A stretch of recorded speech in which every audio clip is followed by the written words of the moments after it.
pour te répondre, ouais, rentier à cash flow, non. À mon sens, ça n'existe pas et ça serait très dangereux de compter dessus. Et je pense que ceux qui ont compté dessus et qui ne font rien d'autre, ils sont retournés au boulot tôt ou tard. Ouais. Par contre, ce qui est vrai, c'est que l'argent qu'on rembourse, c'est du vrai argent là, pour le coup. Et le jour où tu le revends, t'arriveras jamais, même avec un métier très bien payé, et encore plus avec un métier moins bien payé, t'arriveras jamais à épargner ce que tu rembourses C'est la magie quand de tu. l'IMO, quoi. C'est Ouais. que ton actif qui est brut aujourd'hui, dans 15-20 ans, il passe en net.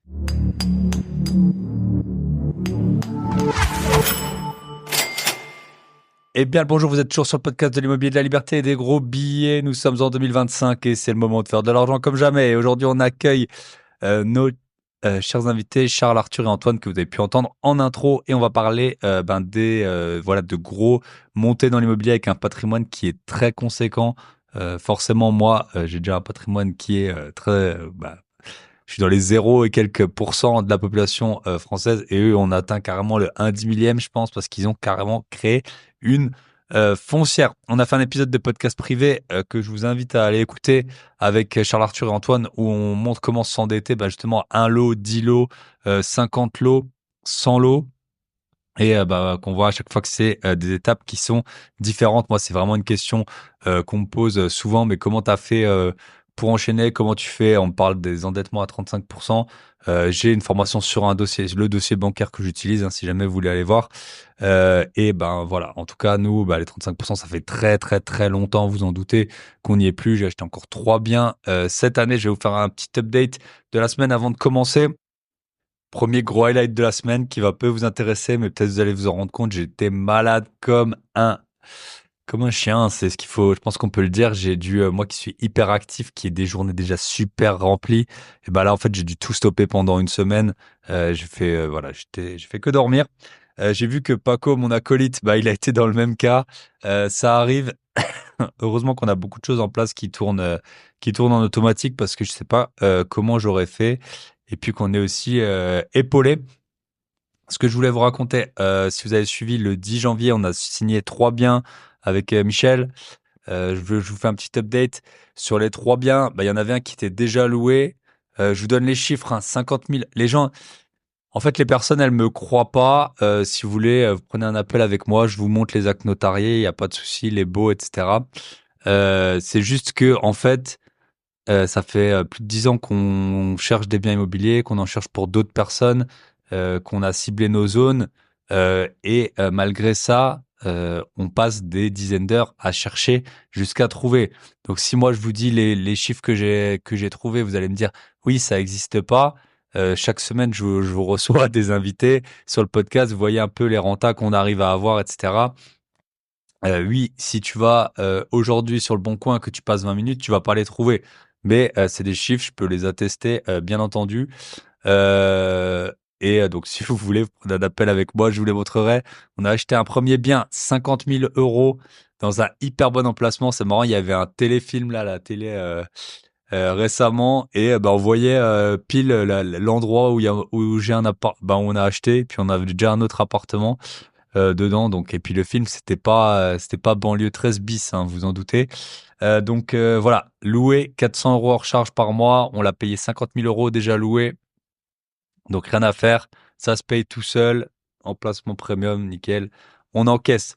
Deuxième bien, on l'a loué, on l'a acheté 110 000 euros. Pareil, il avait déjà été vendu 138 000 euros. 110 000 euros, on a acheté un bien et on va le louer 840 euros hors charge. Alors là, on a mis 5 000 euros de travaux pour mettre une cuisine. C'est un appart voilà, pour une famille, donc on a mis une cuisine, la vaisselle, etc. Et par contre, l'artisan, il a vu un petit souci, mais après, c'est souvent comme ça, hein, quand vous achetez, il y a la colonne d'évacuation des eaux usées, donc ça fait pas rêver, qui fuit un peu. Donc le syndic, et ça c'est un problème qui est lié au syndic.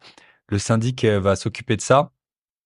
Donc voilà, faut juste un peu qu'on se mette d'accord avec eux, qu'ils passent, etc. Donc ça a un petit peu prolongé. Donc là où, alors on enregistre, on est le 27. J'ai acheté le 10. S'il n'y avait pas eu ce problème, on pourrait louer à partir du 1er. Là, ça va sûrement nous décaler peut-être au 15 février. Pour ça qu'il faut toujours prévoir un peu plus large et prendre un différé si c'est possible. En tout cas, l'appartement, je vais vous dire exactement hier à 17h, j'ai mis une annonce et à l'heure actuelle, j'ai 32 messages. Je viens donc à 11h du matin. Non, midi, plutôt midi. Voilà. Mais j'ai arrêté à 11h l'annonce parce qu'il y avait trop de demandes. Donc je l'ai mis à 840 € hors charge. 110 000 plus 15, ça doit faire un tout petit peu moins de 9% de renta. C'est un appart qui est dans un endroit très coté. Et bah voilà, ça ment pas 32 messages. Souvent les périodes de janvier-février, c'est pas les meilleures. L'appartement, bah voilà, c'est pas de la renta LCD d'un petit bien ou quoi. Mais bah écoutez, nous on prend. Hein. Là, en gros, l'appartement en tout, il nous aura pris quoi? Allez, max 10 heures en tout, dossier bancaire compris, gérer l'artisan, etc. Et puis, ben, ça encaisse. Voilà, on a un emprunt d'à peu près 100 000 € dessus. Donc, 500-600 € de remboursement, on encaisse 840 €. Hop, on n'en parle plus. On peut avoir d'autres rentas, on peut faire des travaux dans un immeuble pendant 2 ans si on veut. Ou alors, voilà, on passe 10 heures, tout compris, dans un appartement bien placé. Quand il y a un problème d'évacuation des eaux usées, ben, c'est le syndic qui s'en occupe. Alors oui, le syndic, on le paye, mais bon, là, je suis bien content que ce soit lui qui gère ça. Et le troisième appartement, ben, mon artisan, il s'est occupé d'abord du premier, là, et puis le deuxième, ben voilà, il va faire ça. Pour rien vous cacher, je pars quelques jours à Dubaï, et puis quand je reviendrai, puis je vais enregistrer des épisodes de podcast là-bas. Quand je reviendrai, et si vous avez des recommandations, n'hésitez pas. Quand je reviendrai, eh ben, normalement, ce sera bon. Et après, j'ai encore un autre appartement. C'est mon appartement défoncé. Vous avez sûrement écouté l'épisode. C'était vers mi-octobre que je l'ai sorti. Bah, quand même 3 mois de travaux, hein, plus de 3 mois de travaux, vous voyez.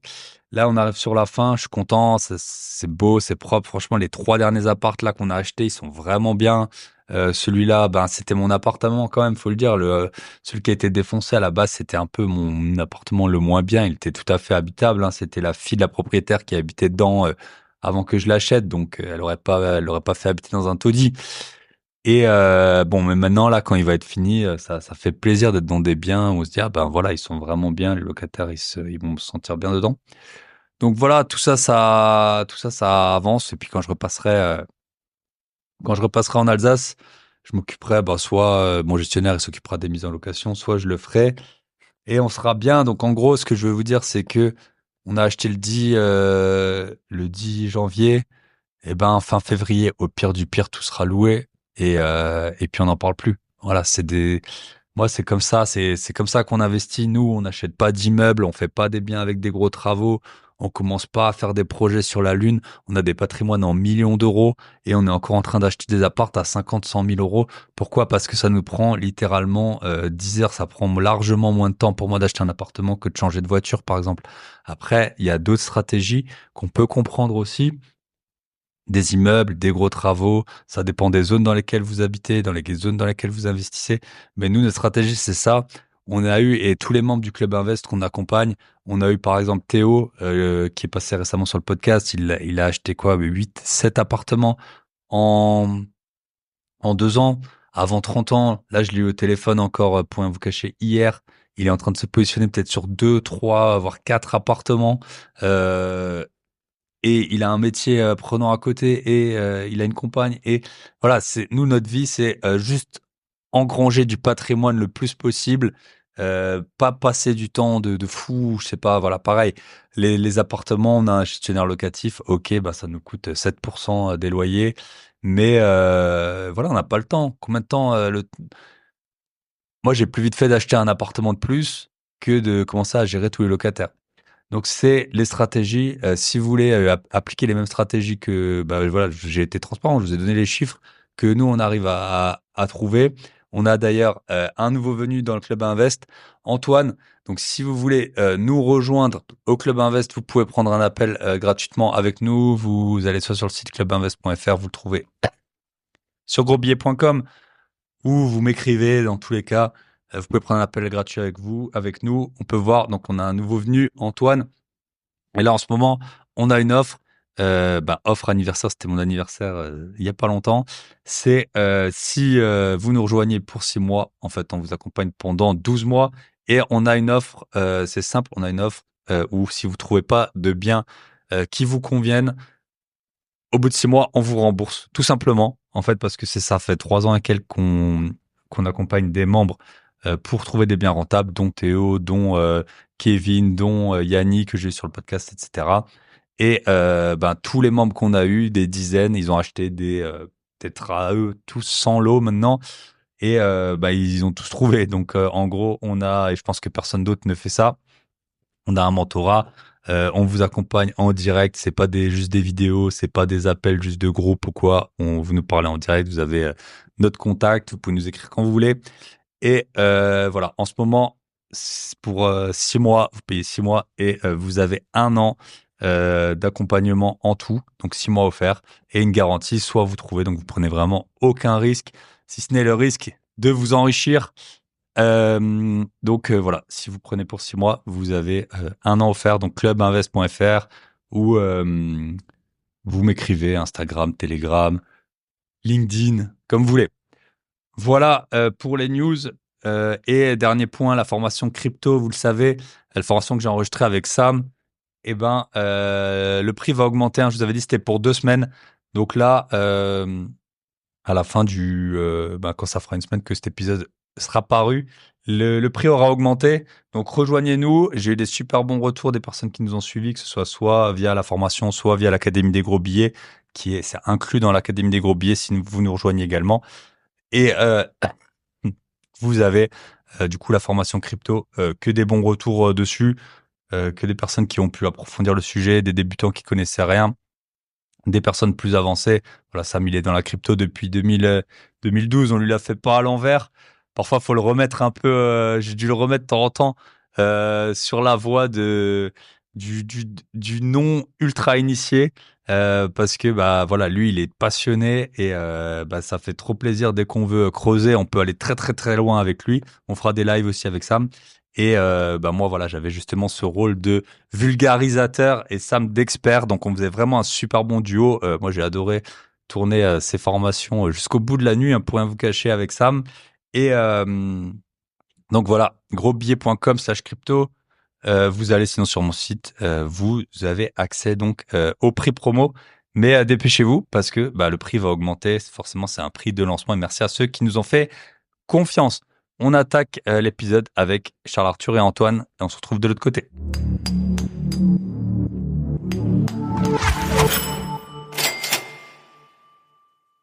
Et bonsoir à tous et bienvenue dans ce nouvel épisode de Bye Bye Patron. Et aujourd'hui, on est avec Antoine et Charles Arthur et on va parler de un peu le sommet de la montagne. Voilà, la plupart des investisseurs qui écoutent ça, vous êtes peut-être en division régionale ou division d'honneur de foot ou peut-être en National 1. Et puis, qu'est-ce qui se passe quand on arrive beaucoup plus haut? Donc, on va voir avec vous comment ça se passe. Écoutez, je vous laisse vous présenter rapidement. On a déjà fait un épisode de podcast privé, donc qui est sur la boîte à outils des investisseurs, dans lequel on dit comment passer de 1 bien à 5 biens, puis 10 biens, puis 20 biens, puis 100 biens. Là, on va voir comment vous avez fait dans l'épisode de podcast privé. C'était plutôt des conseils sur comment le faire. Là, on va voir comment vous, concrètement, vous l'avez fait. Et puis, à quel moment on dit bye bye patron aussi, parce que quiconque a un appartement, 5 ou 10, c'est très bien que ça prend un peu du temps. Donc, à un moment, il va falloir choisir. Je vais vous présenter. Antoine, si tu veux, tu peux commencer. Tu es en haut de mon écran et puis ensuite, on déroulera votre parcours. Ça marche. Bonjour à tous. Donc moi c'est Antoine. J'ai 31 ans. Donc si je suis ici, c'est pour vous parler d'immobilier. Donc en gros, j'ai commencé l'IMO moi il y a à peu près 5-6 ans. En parallèle de mon CDI, j'étais cadre dans une grande entreprise. Donc on va dire le statut privilégié pour pouvoir emprunter. Donc j'ai commencé par quelques lots et puis j'ai fait la rencontre dans mon travail de Charles Arthur, mon associé qui est aujourd'hui, donc qui se présentera après. Et en fait, au bout d'un moment, on a commencé à être à 5 lots, voire un peu plus, et on s'est posé la question du coup de quitter notre salariat, notre CDI, pour accompagner les particuliers et les entreprises à l'investissement locatif. Et ce qui nous a permis en fait de générer du cash et d'accélérer encore plus dans l'immobilier. On vous en parlera un petit peu après. Ok, super. Et tu sais, je pense que je vous avais prévenu, je demande toujours un petit métier ingrat qu'on a pu faire dans sa vie d'avant. Alors ça part du stage de troisième au job étudiant ou alors au premier job qu'on a pu faire. Est-ce que tu as une petite anecdote sur le sujet? Ouais, j'en ai fait pas mal, ouais. J'en ai fait pas mal parce que du coup, j'ai fait un prêt étudiant, donc pour payer mes études, bah voilà, je travaillais. Bah, j'en ai un qui était vraiment horrible. Je faisais les 3-8 dans une entreprise où toute ma journée, je passais mon temps debout à emballer des petits dopes. Et là, je me suis dit, ouais, c'est long quand même, 8 heures debout à emballer des petits dopes. Et quand je voyais qu'il y avait des gens qui avaient 50, 60 ans et ça faisait 15 ans qu'ils faisaient ça, je me disais Hmm. que ouais, il fallait vite que je retourne à l'école et que je finance mes études parce que je pourrais pas faire ça plus d'un mois et demi, 2 mois, quoi. Yes. Comme le dit souvent, j'ai un ami, il a pas fait trop d'études, il dit le boulot est chiant, mais la paye est nulle. Il dit souvent ça. Voilà, donc c'est ça un peu c'est un peu le point. Et c'est vrai qu'être debout, ça tue, hein. Autant nous, on a des métiers assis. Enfin, avant qu'on fasse de l'immobilier, on avait des métiers assis où c'est aussi très, c'est pas bon pour la santé, la sédentarité. Mais quand t'es tout le temps debout, c'est super, super épuisant. On n'est pas, en tout cas, on n'est pas habitué. Non, ouais, ça met du temps, ça s'habitue. Puis après, ouais, Ouais. répéter les tâches, c'est pas évident Ah, aussi. Donc ouais, non, yes. j'étais bien content de retourner à l'école derrière ça. Et toi, Charles Arthur, Alors raconte-nous. enchanté, Charles Arthur, bonjour à tous. J'ai 32 ans, ça fait une dizaine d'années que j'ai commencé l'immobilier locatif. Donc au début à coût de un appartement par an, donc c'est le début de la courbe, hein, le plus dur à faire décoller. Sachant que j'avais le même statut qu'Antoine, un salarié CDI cadre d'une grande boîte, donc tout va bien. À partir du moment où on met un petit peu d'apport, on peut quand même se faire financer. Et surtout que à l'époque, on va dire il y a plus de 4 ans, les contraintes HCSF d'endettement de 35% n'étaient pas une obligation en fait, c'était une recommandation. Donc il y avait des banques qui l'appliquaient déjà comme une obligation, mais il y en a d'autres qui se contentaient de se dire bon, c'est une recommandation, mais je choisis de ne pas l'écouter. Donc du coup, j'ai pu quand même pas mal m'endetter en perso, jusqu'à avoir une vingtaine de lots avant de dire bye bye patron en l'occurrence, il y a 3 ans, il y a un peu plus de 3 ans maintenant, du coup pour créer la société avec Antoine, dans laquelle on travaille ensemble donc depuis 3 ans avec les trois activités qui sont, on continue de développer l'investissement locatif. Ça a toujours été notre mantra et c'est ce qu'on cherche à faire. Et même aujourd'hui, c'est l'activité principale d'acheter de l'immobilier locatif pour l'exploiter. On a commencé à faire de l'accompagnement aux particuliers qui veulent acheter des appartements, des immeubles de rapport, comme l'expliquait Antoine. Et on a aussi commencé à faire du marchand de biens. Donc ça, c'était entre il y a 3 ans et il y a un an. Et là, depuis une petite année, on a créé une foncière où on s'est associé du coup avec encore d'autres personnes pour aller chercher plus loin, notamment en termes de collecte de fonds. Donc, c'est-à-dire qu'on a ouvert notre capital pour pouvoir justement avoir plus d'apports et continuer de faire plus de projets, parce que c'est vraiment ça le nerf de la guerre et c'est ce qu'on en a tiré de notre parcours. Ok, donc c'est pour ça que je disais en introduction, voilà, on est encore à un niveau bien supérieur à la plupart des personnes que j'ai pu recevoir sur le podcast et à moi également parce que j'ai pas de foncière et puis c'est pas, en tout cas, c'est pas dans les tuyaux pour l'instant. Alors bien sûr, j'ai plein de questions pour vous. On va essayer d'être peut-être pas faire oui, comment t'as acheté ton premier bien, ton deuxième bien et tout ça parce que ça, c'est, je pense, voilà, un parcours qu'on peut faire pour les plus petits investisseurs. La première question peut-être qui me vient à l'esprit, c'est quand vous êtes rencontrés, parce que moi, par exemple, mon associé et moi, on s'est rencontrés, on avait déjà, j'aurais pu dire, mais à nous deux, peut-être 10, 12 lots, voilà, 5 chacun, et puis c'est là où on s'est dit, ouais, on est alignés. Est-ce que vous, c'était pareil, c'est ça qui a fait que vous avez bien matché, comment vous avez décidé tout simplement de vous associer, alors que, vous aviez déjà, des biens en perso, si j'ai bien compris, pourquoi vous vouliez continuer? Moi, j'étais non résident. Je pensais qu'un résident, ça allait beaucoup m'aider. Ça m'a pas du tout aidé. Mais peut-être pour vous, à quel moment tu vous êtes dit, ok, à deux, ce sera mieux que tout seul, sachant qu'il y a c'est un peu la courbe en S là. Si vous avez fait les économies d'échelle là, dans les écoles de commerce, on t'apprend ça. Au début, quand t'es à deux, ça, tu gagnes vachement de temps, et puis après, au bout d'un moment, parfois, il y a aussi des doublons, quoi. Ouais, bah au fait, moi, enfin, Charles avait plus d'expérience que moi parce qu'il avait déjà fait ça depuis plusieurs années. Donc, Mhm. je me suis dit, s'associer avec cette personne, ça a vraiment du sens parce que voilà, il connaît déjà un peu l'IMO. Et après, bah en fait, ça s'est fait aussi un peu plus naturellement parce que du coup, en fait, on avait vraiment pour ambition tous les deux de quitter le monde du CDI. Et Charles, lui, voilà, il avait pour ambition de quitter. Allez, t'as quitté quoi, 6 mois, un an avant moi à peu près. Ouais. Et on s'était dit, bah vas-y Charles, tu testes le business, tu testes si en fait les gens ils ont vraiment besoin d'être accompagnés. Et si c'est voilà, s'il y a une vraie demande. Et en fait, bah, on s'est rendu compte très vite qu'il y avait cette demande-là. Et du coup, bah en fait après Charles a des qualités que j'ai pas et on va dire inversement. Donc je trouve qu'on est assez complémentaires. Et l'objet, ouais, c'était plutôt de se dire, est-ce qu'on ferait pas un bout de chemin ensemble? Parce que c'est, je trouve, beaucoup plus difficile, pardon, de quitter le CDI seul et de créer une boîte seule que à plusieurs. Enfin, en tout cas, Mhm. c'est ma perception. Hein. Je trouve qu'à deux, quand même, il y a un côté plus rassurant. Donc, ça s'est fait hyper naturellement. Et puis, bah après, du coup, on a enchaîné sans trop réfléchir pour arriver où on en est aujourd'hui. Mais c'est vrai qu'il n'y a jamais eu trop de doutes et au final, ça s'est fait hyper naturellement. Et je pense que c'est un peu ça, l'association qui peut être cool, c'est faut que ça soit pas forcé, faut que ce soit naturel, que ça vienne comme ça, quoi. Mais c'est Yes. vrai que tu vois ce que tu dis en termes de courbe. Alors là, du coup, on est que en audio, donc je vais essayer de le décrire. Mais en gros, la courbe de Gauss, hein, la courbe en cloche, où bah du coup à gauche tu démarres et t'es à zéro. En gros, bah si t'es tout seul, en fait, ça va être compliqué d'avancer, même si c'est possible. Et on trouvera toujours le contre-exemple du mec qui a réussi à empiler sans l'eau tout seul. Mais vraiment, en fait, aucun humain pris individuellement ne peut prendre des décisions aussi qualitatives que plusieurs personnes correctement sélectionnées qui réfléchissent ensemble. Et ça serait le milieu de la courbe de Gauss. En fait, quand t'es entre Mhm. 2 et 5, 6 à réfléchir à un sujet, avec bah on est tous différents, on est tous faits différemment, mais même génétiquement parlant, on a tous nos biais. Et en fait, le fait de réfléchir à plusieurs, ça permet de les gommer. Ça permet, tu vois, par exemple, quand on audite un bien, et on le faisait encore ce matin, bah, quand t'as quelqu'un qui a passé 1 heure de route pour aller voir un immeuble, qui a passé 2 heures sur place à le visiter, 1 heure de retour, qui t'a compilé toutes les photos et préparé le tableau Excel, bah, il est forcément un petit peu plus dans l'engrenage de j'ai pas envie d'avoir perdu mon temps et j'ai Mhm. envie d'acheter l'immeuble, même si on s'efforce de rester objectif et que enfin, tu vois, la personne qui te propose le bien ne se dit pas ça, mais inconsciemment, il y a forcément de ça. Il y a forcément de cette spirale d'engagement, de je suis pas là pour gaspiller mon temps et si moi je considère que ça, l'immeuble il est intéressant, bah il y a une sorte de biais de confirmation qui s'installe, alors que la personne qui est bah, posée derrière son ordi en fait, qui faisait autre chose, qui savait même pas que tu allais visiter un immeuble et à qui tu le présentes, elle est tout de suite plus froide dans l'analyse.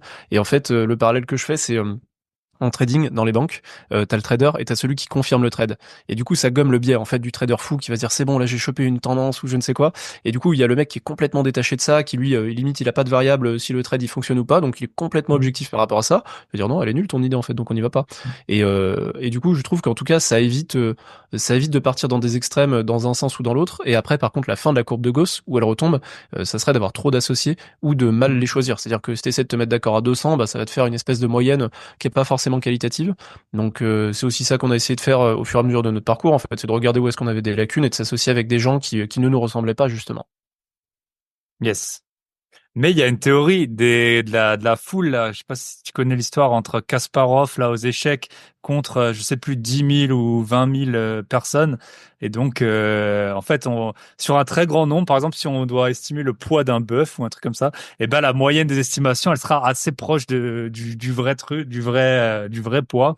Mais, par contre, c'est sûr que pour faire de l'immobilier, ça sera pas, très utile. Ok. Donc, c'est super intéressant, ce que tu as dit. Et moi, bah, ça m'arrivait souvent aussi d'aller visiter tout seul. Et après, bah, Michel, mon associé, il me disait, lui était beaucoup plus froid. Mais de rien, les agents immobiliers, même si ils ont la crédibilité qu'on veut bien leur donner, et parfois elle est pas très élevée, mais mine de rien, ils ont aussi de l'influence sur nous. Et puis en fonction de rien que l'âge de qui c'est, comment ils se présentent, voilà, on est forcément influencé et ce serait vraiment hyper présomptueux de penser qu'il n'y a pas d'influence de la personne à qui tu as parlé. Tout comme bah, dans un bien, quand il fait beau, bah, tu as plus envie de l'acheter ou quand ça a été repeint, même si ça a été, il y a peut-être eu que, je sais pas, 2 000 € de petits travaux sur un appartement, bah, tu peux t'emballer parce que ton ressenti, c'est pas du tout le même que rien que si il n'y avait pas eu le ménage, tout simplement. Donc, à deux, Tiens, c'est...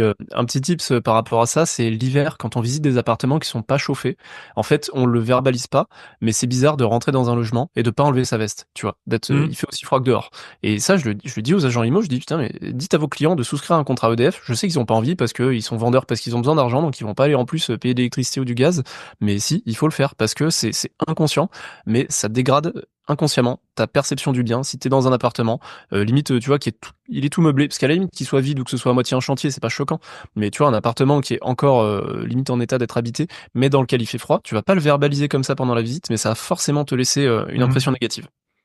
Yes. Bah, j'ai visité lundi et c'était que des apparts pas chauffés sauf un. Et ben j'ai bien vu la différence. Hein. Franchement, c'est pas du tout le même ressenti.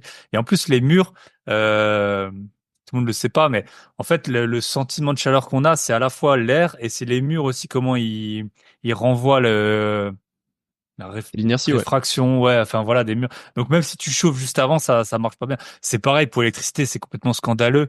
Franchement, un appartement sur deux que je visite, il y a pas d'électricité. Tu visites des salles de bain, 3 fois sur 4, il y a pas de fenêtre, et Ouais, ça, je suis et d'accord que la visite dans le noir, quand il n'y a pas d'élec, mais ça ça, sent mais ça vraiment m'arrive ouais, quasiment tout le temps, moi. Ça m'arrive ouais, je quasiment suis tout le temps. d'accord, moi aussi. Et c'est vrai que ça te donne déjà voilà, un a priori négatif quand tu es obligé de mettre le flash Mhm. de l'iPhone pour voir. Et puis même sur les photos, ça rend moins bien. Du coup, nous, quand Mhm. tu montres ça à tes associés et qu'il y a pas, que t'as flashé une vieille photo, t'as l'impression que t'es dans une cave, c'est vrai que le ressenti, il est pas le même. Ouais. Je suis d'accord avec toi. Ouais. Tu payes 10-15 000 euros d'agent immobilier et pas les 12 euros d'abonnement d'abonnement EDF. Ouais. Donc ouais. Et tu vois, Et moi, je... inversement, il y a pas longtemps, je visitais un appartement qui était vraiment très stylé, qui avait été pensé par une architecte d'intérieur. Et pendant la visite, l'agent immo venait de rentrer le mandat, donc il avait pas toutes les infos. Et je lui dis, je pense qu'il y a un chauffage au sol, parce que le carrelage, il me réchauffe quand même les pieds. Puis on commence à regarder, il y avait un split de pompe à chaleur, mais il y avait pas de convecteur dans toutes les pièces. Donc ouais, on en déduit que c'est probablement du chauffage au sol, et il me l'a confirmé après. Bah, ça donne une impression hyper positive, en fait, parce que là, Mm. on est en hiver. Donc non seulement il y avait la lumière, mais en plus il y avait du chauffage, et en plus ça te réchauffe les pieds alors que tu viens de dehors. Ouais. Donc là, on est dans l'autre côté, quoi. T'as apporté du Mm. confort à ton visiteur. Ouais. Très important en tout cas. De toute façon, savoir vendre, c'est une compétence hyper utile dans le monde, hein, sur tout ce qu'on fait, hein. C'est vraiment et ça sert à rien de d'être hyper bon dans les travaux, dans les achats et tout, si ensuite tu perds des milliers d'euros parce que tu sais pas vendre tout simplement. Ok. Donc là, très intéressant. Peut-être vous pouvez nous dire, je pense un point qui est important et que beaucoup de gens, moi j'essaie toujours d'être transparent et honnête. Toi, tu as dit, Charles Arthur, tu avais 20 biens. Est-ce que tu confirmes qu'avec 20 biens immobiliers, même si on les a bien achetés à 18, 10% de renta minimum, on peut pas vivre vraiment de l'immobilier? Est-ce que tu confirmes après, ça dépend toujours, hein, des aspirations de chacun, hein, mais Bah est-ce ouais, que je te tu le dirais? confirme, hein. Je suis Ouais. d'accord avec ça en fait, et en plus, bah, justement, j'ai eu la chance de démarrer dans des années où les taux étaient bas. Donc aujourd'hui, à 3 ou 4 on n'en parle même plus, hein. Mais ne serait-ce qu'à l'époque, acheter des biens qui sont rentables et où tu empruntes à 1%, et oui, ça génère du cash flow. Alors en plus, je rajouterais que moi j'ai eu beaucoup de différés au début de mes prêts, donc ça a permis de Mm. reconstituer de la trésorerie, c'est aussi ça qui a permis d'enchaîner.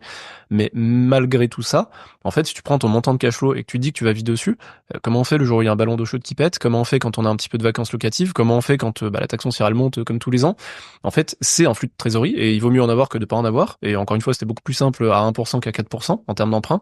Mais par contre, vivre dessus, ça serait une énorme erreur. En fait, ça te donne une sécurité pour aller faire autre chose. Ça te donne une sécurité sur ton parc locatif et c'est ça qui te permet d'empiler du volume. Mais à aucun moment, ça permet d'en vivre. En fait, rentier à cash flow, non. Par contre, rentier immobilier, bah oui, mais en fait, si t'as 4 immeubles qui sont complètement payés ou si bah, t'as plusieurs activités. Et ça a été plutôt notre cas, en fait, de se dire que l'intention, elle était pas tant de dire on achète X lots et ensuite on fait plus rien parce que c'est un peu paradoxal, hein, mais tu vois quelqu'un qui courait après cet objectif de dire je veux devenir rentier grâce à mon cash flow et imaginons que les taux redescendent à 1% et que c'est de nouveau théoriquement possible, et il arrive à faire 20-30 lots et il a allez 2 000 euros de cash flow par mois. Bah finalement, si il a réussi à se donner les moyens d'acheter ce nombre de lots, c'est qu'il n'est pas câblé pour rien faire en fait. Il n'est pas câblé pour être Mm. rentier comme tout le monde l'entend. Donc en fait, c'est assez probable qu'il se professionnalise et qu'il continue, qu'il ait une activité, que ce soit bah, d'agent immobilier, de diagnostiqueur, de marchand de biens, d'investisseur, de plein de choses. Et ça a été notre cas. Tu vois, on a plusieurs casquettes parce qu'on aime réellement ça. En fait, on aime sincèrement ça. On l'a pas fait pour l'argent, même si évidemment c'est une des conséquences. Mais c'est pas comment dire. Ouais, c'est vraiment une illusion quoi, le rentier à cash flow. Mais je comprends le business model des personnes qui te. Enfin, je comprends. Ça veut pas dire que j'y adhère, hein, mais je comprends qu'il faille donner cette proposition de valeur, de dire bon bah voilà, vous êtes salarié en CDI, vous souffrez, votre patron est un con, donc si vous faites 2 apparts en courte durée, bah vous allez pouvoir être indépendant financièrement. Et ça, bon, déjà, la théorie, elle est douteuse, la pratique, elle l'est d'autant plus. Et puis, pour le coup, nous, on n'est pas du tout anti-salarié. Tu vois, on dit, oui, on a quitté notre salariat parce que c'était la voie naturelle. Mais tu vois, dans les gens qu'on accompagne, on a plein de personnes qui sont salariés ou profession libérale enfin, vraiment de toute nature. Et en fait, pour plein de personnes, ils sont au bon endroit. C'est-à-dire qu'il faut pas quitter Mm. parce qu'ils ont peut-être une aversion au risque qui est plus élevée que la nôtre, parce qu'ils ont peut-être un salariat qui est tellement rémunérateur et ils sont arrivés à un stade de compétence dans leur domaine professionnel où en fait ils sont dans une sous-niche de sous-niche et en fait ils pourraient pas faire grand-chose d'autre que ça, mais par contre ils sont exactement à la bonne place et en plus ils se régalent dans ce qu'ils font. Donc il y a pas de, pour moi il y a pas de bonne voie, mais par contre pour te répondre, ouais, rentier à cash flow, non, à mon sens ça n'existe pas et ça serait très dangereux de compter dessus. Et je pense que ceux qui ont compté dessus et qui ne font rien d'autre, ils sont retournés au boulot tôt ou tard. Ouais. Et c'est pour ça, du coup, en plus, qu'on a du coup lancé l'activité d'accompagnement, c'était que l'idée, c'était qu'on voyait bien qu'avec le cash flow qu'on avait, enfin voilà, avant d'en vivre décemment, hein, parce que bon, après, je vais pas enfin, je sais pas, chacun vit comme il veut, mais avec 2 000 € par mois, quand tu dois compter peut-être un chauffe qui claque de temps en temps, bah pour moi, tu vis pas vraiment, hein, ou tu survis, mais j'appelle pas ça rentier, Mhm. quoi, du moins. Et on s'est dit, bah l'accompagnement en particulier, en fait, ça va générer du cash dans notre boîte. À l'époque, en plus, quand on quitte nos CDI avec Charles, on prend une rupture conventionnelle, donc on peut toucher le chômage pour création d'entreprise. Donc c'était quand même hyper confortable de se dire on part pas non plus dans l'inconnu. On râle souvent sur la France, sur les impôts, ce genre de choses, mais là quand même c'est des côtés cool aussi de la France. Faut pas se le Mhm. cacher. Et du coup en fait bah le gros avantage c'est que nous cette activité-là elle a marché quand même très bien très vite. Et ça nous a permis en fait de générer énormément de cash qu'on n'utilisait pas et de le réinvestir dans l'immobilier. En fait, c'est grâce à ce cash qu'on a eu sur l'activité d'accompagnement qu'on a pu investir massivement en 2 ans. On avait vraiment investi beaucoup d'argent. Comme on l'a dit tout à l'heure, on s'est aussi associé avec des gens qui eux étaient solvables. Donc on a eu des gens qui travaillaient chez des grands groupes du CAC 40 ou qui avaient des belles situations. Donc parce que nous on était entre guillemets chômeurs, donc c'était beaucoup moins bankable pour le banquier. Et donc du coup en fait c'est grâce à cette association-là et ce cash qu'on a pu avoir qu'on a pendant 2 ans, je sais pas, on est passé de peut-être toi Charles, t'avais combien tu penses en termes de millions d'euros de patrimoine quand t'as quitté le taf? Je pense un et demi, quelque chose comme Un et ça. demi. Moi, tu vois, j'avais acheté mon appart, j'avais ma résidence principale, je devais être à 600, 700 000. Et puis là, au bout de 3 ans, enfin, à les fins d'année dernière, on a 7 millions d'euros de patrimoine, 70 lots. Et ça, c'est vraiment grâce, en fait, à l'activité d'accompagnement et qu'on a pu développer ce patrimoine-là, quoi. Et tout est basé sur de l'endettement, hein. Là, c'est du patrimoine brut. Ouais, Et donc, sur chacun des biens dont on parle, on allait chercher un financement à la banque. c'est ça. Mhm. Bien sûr. Ok. Donc, je pense que c'est important.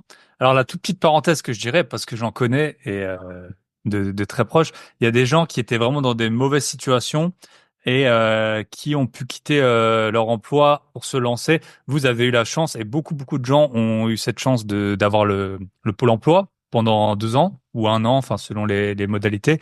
Après, je connais des gens qui ont acheté des biens avec du différé, ils ont fait de la courte durée et en cas de bien, ils ont pu partir. Alors bien sûr, c'était temporaire, ils ont vécu là-dessus, ça n'a pas été la vie de rêve, mais c'est aussi possible. Mais après, il faut avoir une autre activité. De toute façon, enfin, faut le dire, on est un peu des hyperactifs. Et puis demain, enfin moi, je serais hyper malheureux si je devais rien faire de la journée.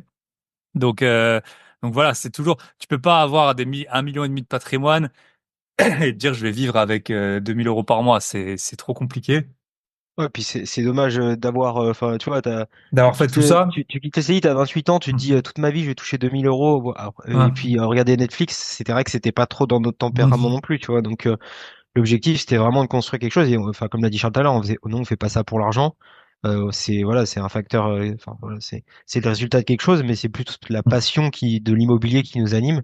Et en fait, voilà, c'est un peu le piège. Enfin, toi, on tombe un peu dans un piège, dans un cercle vicieux où en fait, tu fais de l'IMO pour être libre financièrement, mais en fait, t'aimes tellement l'IMO que bah, même quand t'es libre financièrement, tu continues à faire de l'IMO, tu vois. Mhm. Et aujourd'hui, on est vraiment dans ça, quoi, tu Mhm. vois. Yes. Par contre, ce qui est vrai, c'est que l'argent qu'on rembourse, c'est du vrai argent là, pour le coup. Et le jour où tu le revends, t'arriveras jamais, même avec un métier très bien payé, et encore plus avec un métier moins bien payé, t'arriveras jamais à épargner ce que tu rembourses. Au bout d'un, moi, j'avoue, il y a des mois où, enfin, j'ai plusieurs activités. Ma activité principale, il y a des mois quand je voyage, je claque tout. Mais après, vu que je sais qu'il y a tellement d'argent qui rentre sur les loyers, qui se rembourse, la bourse qui monte et tout, je dis bon bah de toute façon, je vais pas mettre 1 000 € de côté. Pour et puis me priver et puis manger des yum yum en vacances quoi. Donc c'est un peu voilà, c'est l'argent qui se rembourse lui, Ah, c'est du ouais, tangible c'est ça. quoi. Quand C'est la tu magie quand de tu l'IMO, quoi. C'est ouais. que ton actif qui est brut aujourd'hui, dans 15-20 ans, il passe en net. Donc c'est vrai que bah, dans Mm. 15-20 ans, tu as 7 millions d'euros de patrimoine. Là, pour le coup, t'es un vrai rentier de l'immobilier. Et je trouve que ça a Mm. du sens parce que, enfin, tu vois, je pense que tu as le même âge que nous. Grosso modo, t'es autour de la trentaine. Bon, bah, moi, tu vas me dire à 50 ans, tu as envie de vraiment tout arrêter. Pourquoi pas, tu vois, ça a plus de sens en tout cas qu'à 30 ans, Mm. se dire j'arrête tout, quoi. Et ouais, c'est la magie de l'IMO, c'est que tu peux devenir quand même globalement très riche, multimillionnaire et enfin, sans avoir fait pour moi, enfin, j'imagine, enfin, je suis pas l'impression de faire un effort énorme ou très conséquent au Mm. quotidien, quoi. Yes. Ok, donc je pense que la question que tout le monde se pose maintenant, c'est justement, donc vous étiez chômeur slash néo-entrepreneur et vous êtes passé donc à vous deux à peu près 2 millions, 2 millions 5 de patrimoine à 7 millions. Comment on fait? Souvent on entend parler qu'il faut trois bilans, voilà, ou qu'on prête pas aux entrepreneurs ou comment on fait dans ce cas-là? Et ben en fait, alors là aussi, je vais pas te faire le discours de vas-y lance-toi si t'es chômeur, limite que t'as pas de bras, pas de jambes, tu vois, tu peux sans apport, sans rien, tu vois, sans compétences, sans connaissances, non pas du tout. En fait, il faut l'amener, c'est-à-dire qu'on n'était pas chômeur, genre je me suis fait licencier, et bah je sais plus quoi foutre. Non non, je suis parti volontairement de mon salariat en accord avec mon ancien employeur, et c'est une vraie sécurité pour lancer une entreprise, le fait de pas avoir besoin de se payer dans les premiers temps. Et en vrai, l'État s'y retrouve parce que finalement, t'imagines enfin je sais pas, on pourrait appeler ça un taux de conversion, mais tu vois le nombre d'entreprises qui, Le taux de non, mais tu sais, conversion de l'État sur toi, bah oui. ouais, non mais tu sais le taux, enfin le nombre d'entreprises qui du coup péricliteraient s'il y avait pas eu cette aide de base. Et je peux Mhm. dire qu'aujourd'hui en droit de mutation, en taxe foncière et en ce que tu veux, on se rembourse, il y a pas de problème. Et Je du pense coup qu'on c'est est vertueux. rentable pour l'État là. Je pense que Macron, il a pas de. Ouais. Ouais. Mais du coup, effectivement, si tu veux, au début, nos premiers financements, on les a fait, on avait même zéro bilan. C'est même pas qu'on en avait un, c'est qu'on en avait zéro. Et en Mhm. fait, il faut savoir l'amener au banquier, ça marche pas avec tout le monde. On a pris évidemment plein de portes, mais on s'est aussi associé, c'est-à-dire qu'on l'a pas fait que tous les deux. On a fait des SCI avec d'autres personnes qui avaient des situations, qui étaient soit chefs d'entreprise, mais depuis genre 10 ans, soit salariés, CDI, pareil, dans des grandes boîtes avec des bonnes rémunérations. On mettait de l'apport, nos associés mettaient de l'apport, et on allait directement en fait chez les décisionnaires, c'est-à-dire discuter avec le directeur d'agence, le conseiller pro patrimonial qui peut t'octroyer un financement et qui du coup parie aussi sur des personnes. Donc on est dans le cadre d'un financement professionnel, on parle plus de critères d'endettement au sens HCSF. Mais voilà, il faut savoir le lui expliquer, lui dire voilà, on pourrait se payer. On lui montrait, on pourrait se payer, on va pas se payer, mais on pourrait le faire. Donc c'est bien différent de chômeur, genre je subis la vie, j'ai plus de quoi m'acheter à manger, et je veux quand même acheter un immeuble, tu vois, ça fonctionne évidemment Mhm. pas. Ok. Et euh, et ça c'était tous les projets que vous avez fait au début, c'était avec des associés. Vous en avez acheté juste à vous deux aussi. On en a fait aussi à tous les deux, c'est vrai, tu as raison de Ok. le souligner. Et c'était, je crois qu'on avait un bilan à ce moment-là, mais pour l'anecdote, je crois qu'on nous l'a pas demandé pour le financement. Ouais, on a fait trois, je crois qu'on a fait trois dossiers, ouais, trois dossiers uniquement nous deux sur notre boîte. Où Ok. là aussi on était sur du prêt pro et on a mis entre 20 et 30% d'apport et c'est ça en fait qui fait que Mhm. tu peux continuer d'avancer, hein. C'était l'objet du podcast privé qu'on a fait ensemble, hein. C'est de donner les clés justement pour continuer à avancer au fil de la progression. Et il y a pas de secret en fait, hein, parce que la manière de commencer de base, qui était peut-être plus simple avant déjà parce que les taux étaient faibles et que le 110% était peut-être possible. Moi j'en ai jamais fait perso, on en a jamais fait, mais c'était en tout cas plus monnaie courante que maintenant. Bah, il faut savoir en fait revoir un petit peu ces critères et regarder ce que les partenaires bancaires te disent et comment est-ce qu'il faut faire en fait pour rentrer dans leur case, hein, tout simplement, parce que c'est ça le nerf de la guerre pour continuer d'avancer, hein, c'est d'arriver à lever des fonds en termes de financement bancaire. Ok. Et est-ce que c'était la même boîte qui faisait l'accompagnement IMO et les investissements? En gros, on avait notre boîte commerciale, là où du coup on avait notre activité d'accompagnement. On a acheté de l'IMO avec cette boîte en direct. Donc on a acheté des locaux commerciaux, enfin on a fait quelques acquisitions de maisons.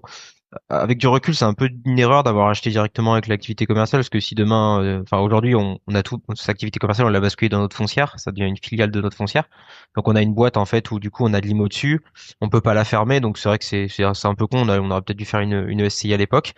Et du coup, par contre, en parallèle de ça, on a une holding. Donc, sous cette holding-là, il y avait donc notre activité commerciale et il y avait du coup des SCI avec qui on s'associait avec les gens. Et en fait, dans les Mhm. SCI, on rentrait tout le temps en personne morale avec la holding, ce qui permettait en fait, voilà, de faire des flux de convention de trésorerie, ce genre de choses. Et donc, c'est comme ça qu'on a articulé le truc, notre activité commerciale et des SCI, une SCI par associé. On n'a pas mélangé les associés. Je trouve que c'était important. Et puis bah du coup on a acheté de l'IMO et pour te donner un ordre d'idée, grosso modo les SCI elles avaient chacun à peu près 1,5 million à 2 millions de patrimoine donc brut Ok. encore une fois hein. Et puis le reste après c'était sur notre soit en perso soit sur notre société commerciale. Ok. Et un point, bah justement par rapport à ça, c'est vrai que c'est un point qui arrive souvent. Au bout d'un moment, d'abord on n'a pas de connaissances et de compétences. Après, au bout d'un moment, on en a et on a de l'endettement. Puis après, on n'arrive plus trop à s'endetter. Et justement, il y a cette solution qui vient à tout le monde, hein, qui s'y intéresse un petit peu, de s'associer avec quelqu'un qui aurait les fonds mais qui ferait rien.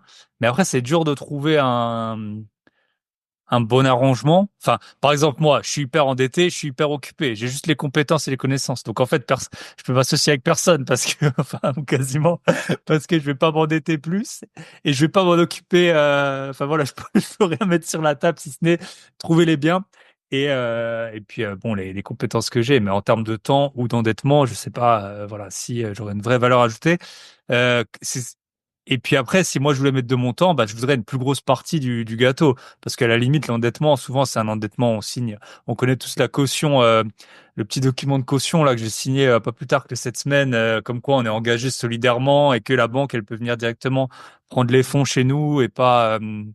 Donc même si on fait un split 70-30 ou quoi, on sait qu'on est quand même engagé. Donc c'est quoi le deal que vous avez eu avec ces personnes? Est-ce qu'elles faisaient rien de limo à part juste amener les fonds?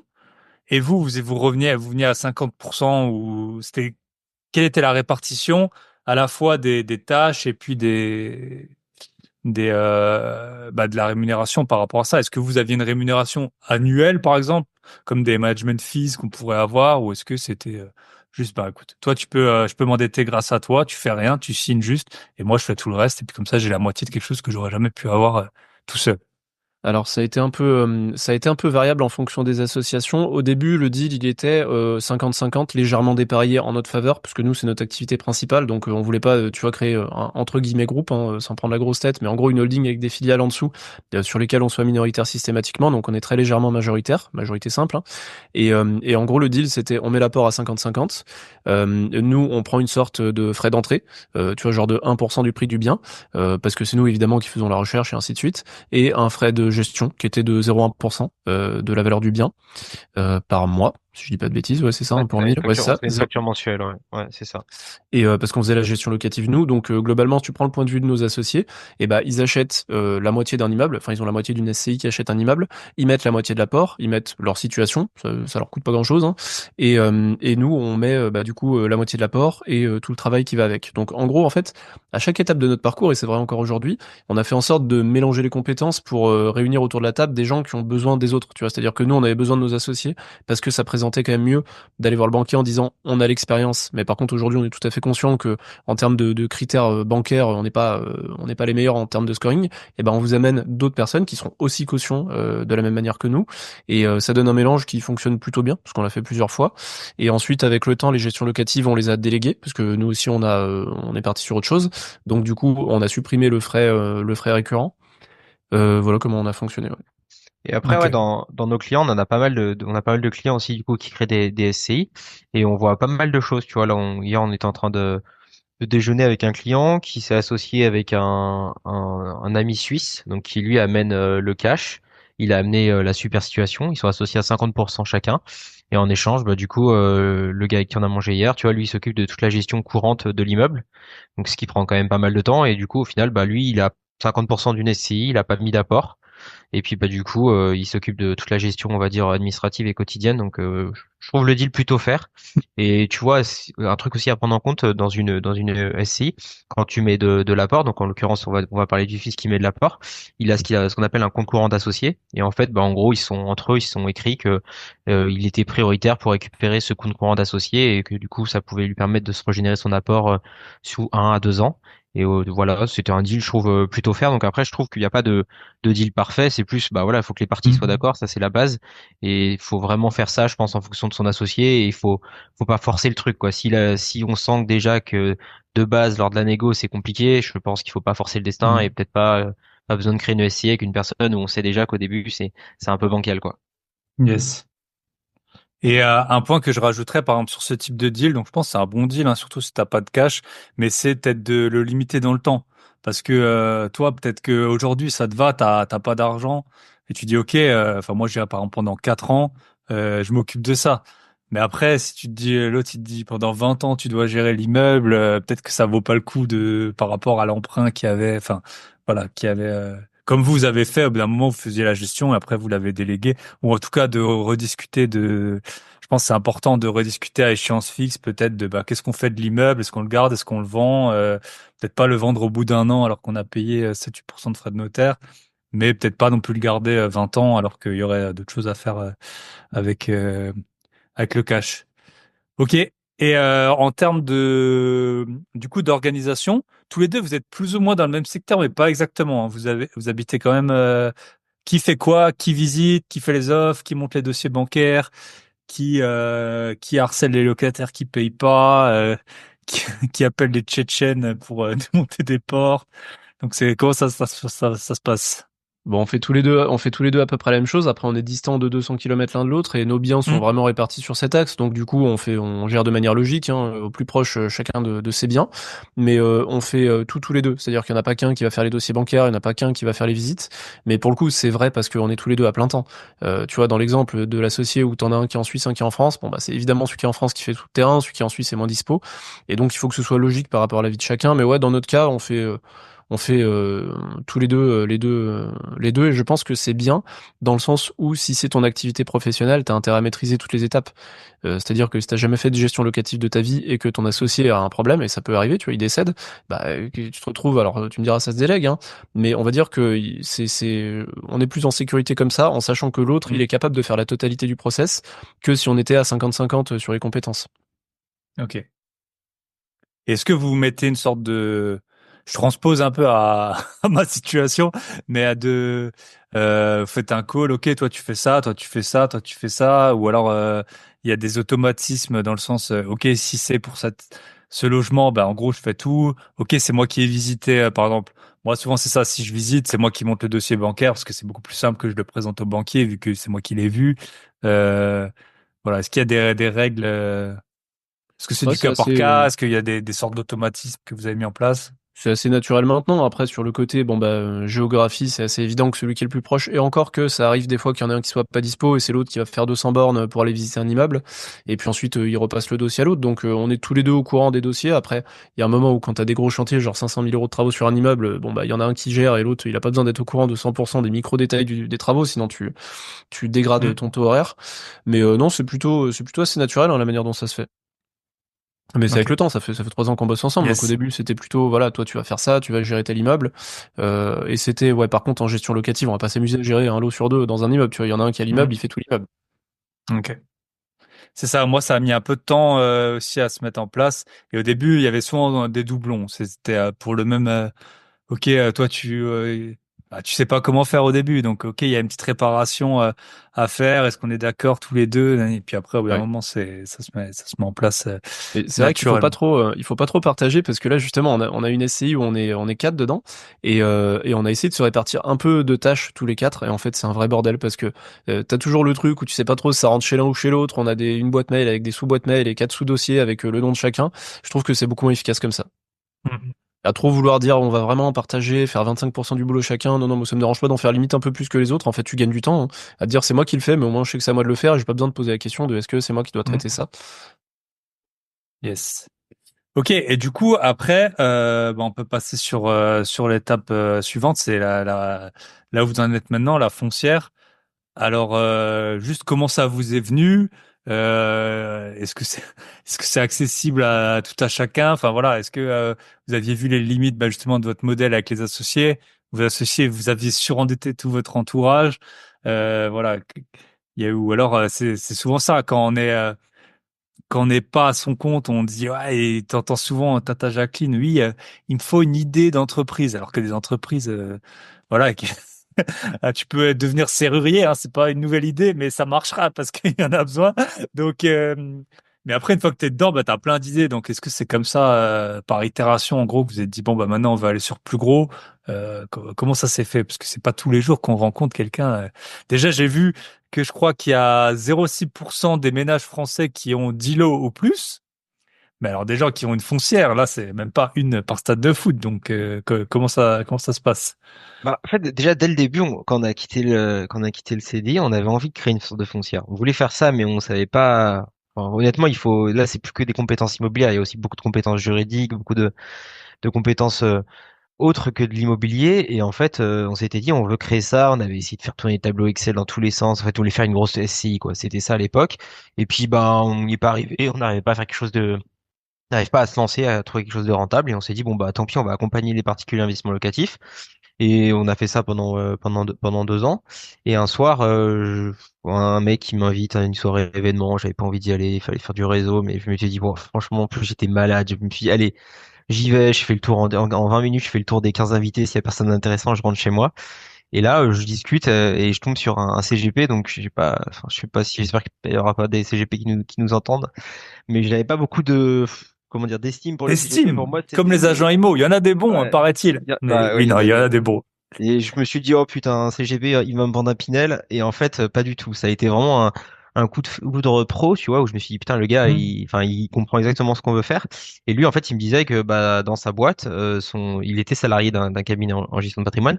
Son patron, en gros, il voulait créer une foncière parce qu'ils avaient la problématique où, en fait, ils avaient pas mal de cash de clients, mais qui savaient pas l'investir correctement parce que, bah, à chaque fois, tout ce qui était CPI, etc., c'était des couches de frais, l'immobilier qui était derrière, c'était pas forcément liquide. Et du coup, je me dis, bah attends, nous, il y a 2 ans, on voulait créer une foncière et on a la compétence immobilière. Toi, j'ai l'impression que tu as la compétence pour lever des fonds, vous avez la compétence juridique, donc ça peut être hyper intéressant. Et en fait, bah, c'est parti d'une soirée où je m'étais dit, je rentre pas tard, donc je suis rentré à 2 heures du matin. Et en fait, le lendemain, j'ai créé Charles, je dis, Charles, faut que tu descendes sur Lyon lundi, là, faut qu'on le rencontre et il faut qu'on parle de ça, quoi. Et du coup, bah en fait, voilà, ça s'est fait un peu au fil de l'eau. Donc en gros, ça, on était sur le mois de octobre 2023 où on a commencé bah du coup à rencontrer tous les associés du CGP. On s'est tous réunis autour de la table pour dire bah voilà ce que chacun voulait. Et en fait, suite à ça, bah du coup, enfin, est née une foncière immobilière. Et pourquoi on a créé la foncière avec Charles? Nous, notre objectif premier, c'était bah, arrêter en fait de chaque fois d'aller voir la banque, d'essayer voilà de faire le bon élève en montrant patte blanche. Alors qu'en fait, nous, l'IMO, on connaît. Corinne du Crédit Mutuel, bah elle connaît pas forcément l'IMO et elle te juge. Et ça, c'était très pénible. Et ça, on en avait un petit peu marre aussi. Et puis, il y avait aussi le fait que bah à chaque fois que qu'on faisait de l'IMO avec Charles, notre boîte d'accompagnement, limite, on se mettait à zéro. On mettait tout le temps all-in pour mettre l'apport qu'il fallait. Et tu vois, au bout d'un moment, on commençait à avoir plus de 30 ans, on a chacun un enfant, tu vois, donc il y a un âge pour tout aussi, tu vois, se faire tapis à chaque fois ou aller au casino et mettre tout sur le rouge, ça va quand t'as 20 ans et que t'as pas forcément de contraintes derrière, mais quand tu commences à avoir une famille, c'était ça qui était compliqué. Donc l'objectif, c'était vraiment, voilà, de créer la foncière pour se professionnaliser, pouvoir embaucher des gens, arrêter de mettre all-in, jouer un petit peu, entre guillemets, avec l'argent des autres, quoi. Ok. Et une foncière, dans les faits, bah, on comprend bien, enfin, dans l'idée, on comprend ce que c'est, mais c'est, juridiquement, c'est quoi? C'est une société, bon, j'ai quelques idées, mais vous pouvez nous dire, c'est quel type de société? Est-ce Je que pense que tu les, l'as pas. Je pense que tu l'as pas, notre forme juridique, à mon avis. ok, ah ouais, la vôtre, peut-être. Mais voilà, comment ça se passe, du coup, justement, les gens qui, bah, vous pouvez un peu décrire peut-être la Ouais. structure, Alors la juridique. structure juridique, sans faire du juridique barbant, hein, c'est une SCA à capital variable. C'est une société en commandite par action à capital variable. Donc alors nous on connaissait pas non plus. Hein, c'est notre avocat qui nous a accompagnés dans la Constitution qui nous a conseillé de faire ça. C'est une forme juridique en fait qui permet pour nous de rester, si tu veux, pilote du modèle, même si on se dilue, parce que évidemment c'est appuyé sur le fait de collecter des fonds, donc de procéder à des augmentations de capital. Donc les personnes qui investissent avec nous sont actionnaires, ils sont associés de la société. Alors la responsabilité est limitée aux apports, hein, on n'est pas comme dans une SCI. Mais du coup, l'idée, en fait, c'était de base de se dire, tu vois, là, c'était vraiment du juridique, c'était plus du financier. De dire, on veut créer un modèle où il n'y a pas de secret, en fait. Il y a un moment pour aller faire, tu vois, des sommes à 8 chiffres en actifs sous gestion. La banque, elle va pas te prêter avec 100 000 balles d'apport. Donc, il faut des Hmm. millions d'apports. Donc, il faut se diluer, tu vois. Il faut donner du capital parce que tu peux émettre des obligations, mais les obligations, ça reste de la dette. Donc, la banque va pas les considérer comme des fonds propres et ça reste du risque, tu vois, parce qu'il y a une échéance au niveau des obligations et généralement, c'est quand même rémunéré plus fort. Donc du coup, il nous fallait une solution où on reste en contrôle du modèle tout en se diluant et c'est ça que permet la commandite. Donc tu as la société en commandite simple, la SCS, et la société en commandite par action, celle qu'on a fait. Et ça nous permet du coup de, malgré la dilution, de rester, on va dire, les pilotes du navire. Et ça permet bah, aussi aux personnes qui investissent avec nous de se dire, les gérants actuels, il n'y a pas que nous deux avec Antoine, on est d'autres au Hmm. sein du gérant commandité, comme on l'appelle. On va rester sur du long terme. Tu vois, c'est pas comme en politique où ça va tourner tous les 5 ans, voire où tu vois le gouvernement il change toutes les 3 semaines. T'as des premiers ministres qui restent 2 mois. Enfin, c'est n'importe quoi. Tu vois, pour faire du long terme, ça Hmm. fonctionne pas. Donc, Ouais. de parier sur des personnes et de se dire qu'elles sont engagées sur le long terme et de faire en sorte que les intérêts convergent tout au long de l'évolution du modèle. Et en gros, si je te fais la mécanique simplifiée, c'est une augmentation de capital. Donc, on émet des nouvelles actions. Les personnes achètent des nouvelles actions. Ils deviennent actionnaires avec nous. Et donc, l'argent qu'ils ont, enfin, l'argent qu'ils déposent en échange de leurs actions, ça devient des fonds propres de la société. Et cette société, bah, elle va avoir une banque en disant, voilà, moi, je veux acheter cet immeuble à 1 million d'euros. J'ai entre 300 et 450 000 euros d'apport à mettre. Donc du coup, là, tu vois, on parle différemment. Corinne du Crédit Mut, elle te juge plus, en fait, elle juge ton apport, elle juge la marge hypothécaire. Et si on travaille pas trop mal, bah, l'immeuble qu'on achète 1 million, en fait, il vaut plutôt 1 million 100 ou 1 million 2. Donc quand la banque, elle te prête 500 ou 700 000 sur un truc qui vaut 1 million 2, son risque, il est nul. Et donc on a vraiment supprimé, tu vois, cette étape où on doit demander la permission au banquier pour faire notre travail, grâce à la quantité de fonds qu'on collecte et au prix de contraintes qui viennent, qui sont inhérentes au modèle. Hein. C'est plus, enfin, c'est forcément plus lourd d'être des dizaines de personnes à bord que d'être tous les deux avec Antoine et on se passe un coup de fil et on choisit ce qu'on fait. Mais en tout cas, c'est la seule manière d'avancer de manière satisfaisante et de conserver quelque chose qui soit intéressant pour tout le monde, qui soit intéressant pour les premiers investisseurs qui vont rentrer sur un modèle qui est naissant, qui du coup est risqué, qui soit intéressant pour les personnes qui vont rentrer plus tard sur une société qui sera mature, qui sera du coup moins risquée mais potentiellement moins rentable, qui soit aussi intéressant pour nous. Il faut pas se le cacher, on est hyper ouvert là-dessus. En fait, il faut que les intérêts convergent à toutes les étapes et pour tout le monde pour faire du long terme. Et en gros, l'idée, c'est de réitérer sur de plus en plus de volume, donc au fur et à mesure des augmentations de capital, de pouvoir acheter des bâtiments qui sont plus gros. Le fait de mettre de l'apport, ça permet aussi d'élargir les zones géographiques qu'on va chercher, parce que bah, à ces niveaux d'apport-là, tu t'autofinances de partout et encore heureux, parce que, enfin, de partout, j'exagère, pas au centre des grandes villes, hein, pas dans les zones À où t'as un Monaco, loyer. mais Voilà, c'est presque, ça. ouais. Ouais. Et mais en fait, ça permet de vraiment élargir le secteur géographique, d'élargir la typologie des biens qu'on va adresser, d'aller chercher du beaucoup plus qualitatif et du beaucoup moins concurrentiel aussi, parce qu'il y a assez peu de gens en fait qui ont notre cahier des charges. Et du coup, ça permet en fait d'aller bosser sur des biens où bah t'as moins de concurrence en face, tu peux plus négocier et tu peux potentiellement avoir un cycle d'investissement plus intéressant que l'investisseur locatif classique. C'est-à-dire que l'investisseur locatif classique qu'on était il y a quelques années, qui va chercher à mettre mettons 10, 15, 20% d'apport, il faut qu'il s'autofinance, tu vois, avec cet apport-là. Donc il y a un Mm. plancher de rentabilité en dessous duquel il peut pas descendre. Mm. Mais du coup, il y a un plafond de qualité au-dessus duquel il peut pas aller en fait parce que Mm. les biens qualitatifs, bah ils se vendent pas à 10% de renta net. Et en fait, si j'extrapole, hein, ça veut dire que tu es obligé d'acheter des biens à rendement et du coup, le jour où tu vas les revendre, tu vas probablement les revendre à un investisseur qui cherche à faire du rendement parce que le rendement ça se passe soit dans l'optimisation de l'exploitation, donc LCD ou coloc, soit dans la densification, donc d'aller faire des surfaces plus petites. Et nous, on prend vraiment le contre-pied de ça de chercher à avoir des typologies T2, T3, T4 d'une belle qualité sans faire du luxe non plus parce qu'il y a un moment où il faut rester sur une rentabilité qui est très correcte en termes de locatif mais où tu peux t'ouvrir à le revendre en sortie à des personnes qui veulent en faire leur résidence principale et la personne qui achète la RP en fait elle regarde pas qu'elle est sur un équivalent rendement à 4 ou 5% en fait elle Ouais, regarde bien bon sûr. bah l'appartement il coûte 300 000 euros, ok il est joli c'est bon budget c'est là où je veux habiter. Après on regarde on fait des comparables hein, on n'est pas je lance pas des chiffres au hasard mais voilà, c'est ça, tu vois, une des thèses d'investissement de la foncière, c'est de pouvoir exploiter du plus qualitatif et en plus avoir un cycle d'investissement, donc un TRI, le taux de rendement interne de l'opération, qui est supérieur à ce que tu aurais si tu avais plus de rendement tout au long de l'opération, mais par contre à la sortie tu sors flat ou avec une moins grosse plus-value. Euh, et en dessous, on a aussi les activités qui sont intégrées à la foncière de marchand de biens et d'accompagnement dont on parlait tout à l'heure. Donc les personnes qui investissent, ils ont des actions d'une société qui a trois verticales. Ok. J'allais dire trois filiales, mais il y a plusieurs SCI pour du locatif, mais en gros trois verticales qui adressent toute la même chose. Hein. C'est de l'immobilier locatif. Il y en a juste une, c'est une activité civile, on achète pour louer. Il y en a une qui est une activité commerciale, on achète pour revendre. Et sur le marchand, on fait très souvent des produits locatifs parce que c'est ça qu'on sait faire et on sait ce que les investisseurs attendent. Mm. Et l'activité d'accompagnement qui est la même chose, aller chercher du locatif, sauf qu'on le fait pas pour nous, on le fait pour compte de tiers. Donc là, c'est une prestation intellectuelle. Ok. Très intéressant. Donc, société en commandite par action, on va revenir là-dessus. La plus connue, c'est Michelin. Enfin, je le sais parce que j'ai des actions Michelin et c'est une forme qui est connue. Donc, vous pouvez, donc en général, ce qui se passe de mes compétences, j'ai fait pas mal de droits dans ma vie. Du coup, en fait, c'est les associés, les commandités qui sont responsables indéfiniment, en fait. Alors, souvent, on met une société derrière qui est les responsables de façon finie. Et ça vient, et après, tu as les associés normaux qui, eux, sont comme dans une SARL ou une SA responsable à hauteur de leurs apports. Et ça vient, de ce que j'en sais, des expéditions en bateau. Je sais pas si vous saviez, vous connaissez l'histoire? Où en gros, en Non. fait, bah, t'avais celui qui apportait les fonds, le riche, je sais pas, anglais ou dans la République de Venise. Lui, il mettait l'argent pour payer l'expédition. Et puis lui, bon, bah, au pire, le bateau, il coule. Mais il restait à terre. Et puis le commanditaire, et le commandité, pardon, donc lui c'était le commanditaire, et puis le commandité, bah lui c'était le capitaine du bateau, il avait pas un rond comme les jeunes investisseurs, et lui il allait sur le bateau, donc de toute façon il était responsable indéfiniment parce que bah s'il revenait pas, si le bateau il coulait, bah voilà il coulait avec le bateau, et donc c'est comme ça que le business s'est créé pour bah, pour être sûr aussi que le gars il reste pas, enfin que le commodité il revienne aussi. Donc parfois on prenait ces biens qu'il avait déjà sur place, quoi. Donc voilà, et donc c'est les capitales variables, c'est quelque chose qui est très connu dans les fonds d'investissement. C'est un domaine que je connais parce que ben voilà, en fait, tu peux pas avoir une société comme on voit SARL à capital de 1000 euros pour le garage du coin, parce que en fait c'est ça, en fonction des nouveaux entrants, le capital il varie. Donc très intéressant. Et, euh, et du coup, sur les biens, bah en fait, c'est ça. C'est aussi ça s'appelle la valeur actuelle nette. Je sais pas si vous connaissez la VAN, ça c'était aussi mes cours de compta.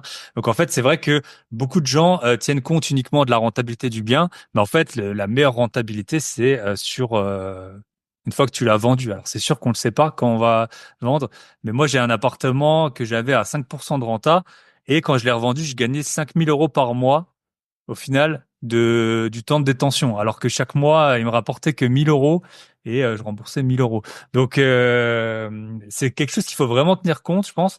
Et je pense que vous le dites aussi à vos élèves, parce que moi, ça m'est déjà arrivé tu peux surpayer un bien, ça peut arriver s'il est rentable sur le papier. Par exemple, si tu achètes un petit T2 ou un petit T3, en fait, il va être rentable sur le papier, mais toi, tu vas surpayer par rapport au prix du mètre carré. Ça peut arriver, en tout cas moi ça a déjà failli m'arriver. J'essaie toujours de vérifier à combien je vais récupérer la location et combien ça pourrait se revendre. Donc voilà, les biens super bien exploités, comme tu l'as dit, en LCD ou en LCD, ça peut arriver encore plus vite, hein. Tu surpayes un bien en LCD parce que tu te dis ok, c'est rentable, ça me couvre l'emprunt, mais en fait le bien tu l'as payé 2 fois plus cher qu'un studio à côté qui est vendu en nu, et le jour où toi tu vas le vendre, bah t'arriveras pas à le vendre au même prix. Ok. Ouais, c'est ça, ouais, c'est un truc. Alors, on essaye de. Alors, déjà, bravo pour la SR, tu m'impressionnes. C'est la première fois que je parle avec quelqu'un qui est Il pas a avocat été ou médisant, qui il a été connaît. médisant, t'as Ouais. vu? Je retire ce que j'ai dit, mais à coup pas. Et donc ouais, c'est exactement ça le principe au niveau du montage. Et par rapport au fait d'aller faire justement du peut-être moins rentable en termes de rendement locatif, mais du plus rentable en termes de rentabilité de l'opération totale, en fait, c'est ça, à mon sens, la bonne manière de faire de l'immobilier. Mais c'est facile à dire quand tu as du capital en apport. Ah, C'est c'est beaucoup ça. moins facile à mettre en application. Donc en fait, tu es un peu obligé, tu vois, pour faire décoller la fusée, de commencer par du plus rentable, mais de garder ça dans un coin de la tête. Et en fait, ça, c'est quelque chose que généralement, on s'emploie à déconstruire vis-à-vis des personnes qui travaillent avec nous en accompagnement, de dire qu'il n'y a pas que ça qu'il faut regarder. Après, on va pas faire des trucs avec, tu vois, 400 euros par mois d'effort d'épargne à nos clients, jamais de la vie. Mais par contre, quand tu as des personnes qui ont plus de patrimoine financier, qui parfois est peu ou pas investi, en fait, c'est loin d'être déconnant et c'est même intelligent d'en mettre un apport, d'aller mettre 20, 30% d'apport pour aller faire de l'immobilier plus qualitatif. Ça veut pas dire que du coup, enfin, on va pas acheter les mêmes biens à rendement juste plus cher parce qu'on a de l'apport. Non, non. Oui. On va aller chercher des biens qui sont différents et qui sont ce que tu décris, mais c'est pas du tout. Enfin, nous, on a mis longtemps, on est arrivé à cette conclusion, hein. Mm. Et donc, quand t'es débutant, ouais, il faut un petit moment, je pense, pour l'assimiler, parce que généralement, on vient à l'immobilier, et ça a été mon cas aussi, parce qu'on voit sur Internet. Et du coup, ce qu'on voit sur Internet, on te parle de rendement locatif, ou alors on te parle de marchand de biens, mais tu sais, on va pas dans le détail de ça, de dire, bah tiens, fais de l'immobilier locatif avec 20% d'apport, t'auras du qualitatif, tu vas juste autofinancer, par contre, à la fin, bah ça va être bien, et puis même en termes de gestion, parce que plus c'est Mm. quali, plus le locataire a un bon rapport qualité-prix, en fait, hein. Tu peux aussi Et toi, t'as un on appelle super ça, taux hein. horaire aussi. Mm. T'as un meilleur taux horaire que si tu vas Mm. t'acheter un truc où il y a que des cassos et que tu vas devoir y aller toutes les semaines parce qu'il y a un problème, quoi. Donc, mais ça, ouais, comme tu l'as dit, Charles, on a mis du temps à le comprendre. Ouais. Un truc aussi important sur la partie foncière, du coup, on fait des levées de fonds. Donc, on fait à peu près une levée de fonds au trimestre. Et pour l'aspect, on parlait tout à l'heure de plus-value latente notamment. En gros, on a un évaluateur externe qui, à chaque acquisition, donc vient valoriser les biens qu'on achète. Donc, du coup, c'est pas seulement nous qui pouvons déterminer le cours de l'action, hein, c'est vraiment l'évaluateur externe qui s'occupe de ça.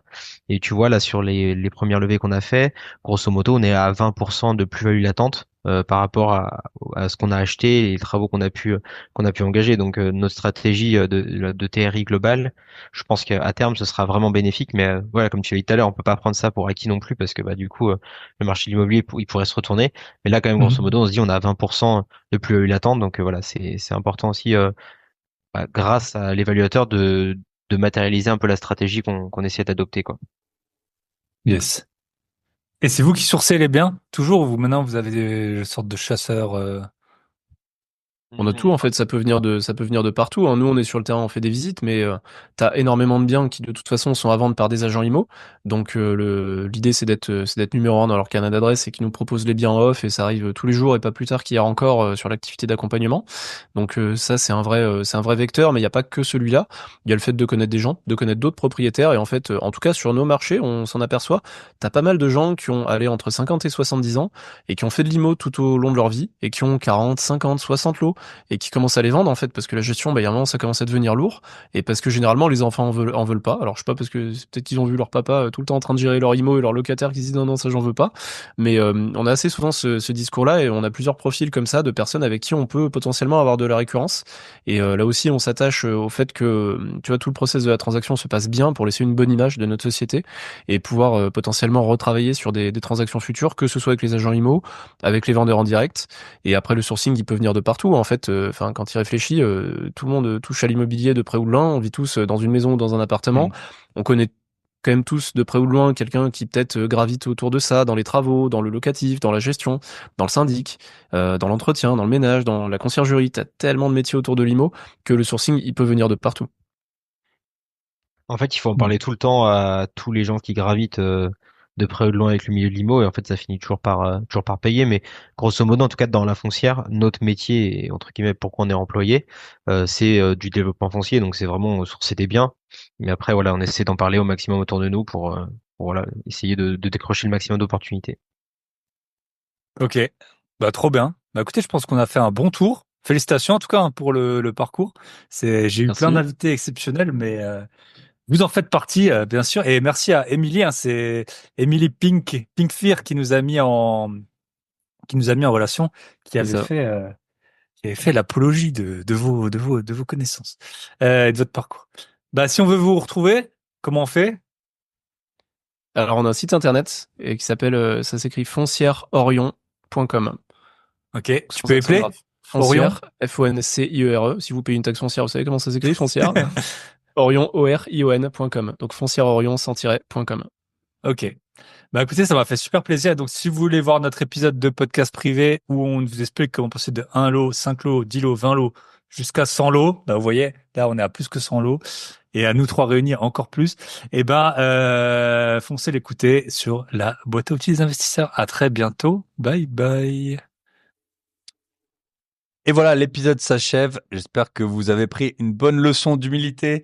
Je vous rappelle, si vous voulez prendre un appel pour enchaîner les biens rentables ou commencer à investir en immobilier, vous pouvez aller sur le site du Club Invest. L'offre de lancement pour la crypto, donc sur grosbillet.com/crypto, s'arrête dans quelques jours au moment de la sortie de l'épisode. Et si ce n'est pas encore fait, allez écouter l'épisode de la semaine dernière, Salarié millionnaire, le guide anti-bullshit pour bâtir une fortune en travaillant. Je vous souhaite tout le meilleur. Si vous écoutez pas ça dans les premiers jours, pensez fort à moi. Je serai sûrement en train de me dorer la pilule au soleil. Non, enfin, comme toujours, hein, on est toujours un peu... je suis toujours un peu en veille, mais voilà. Ça va me faire du bien de prendre un peu le soleil, quitter la grisaille européenne. On se retrouve très bientôt. Bye bye.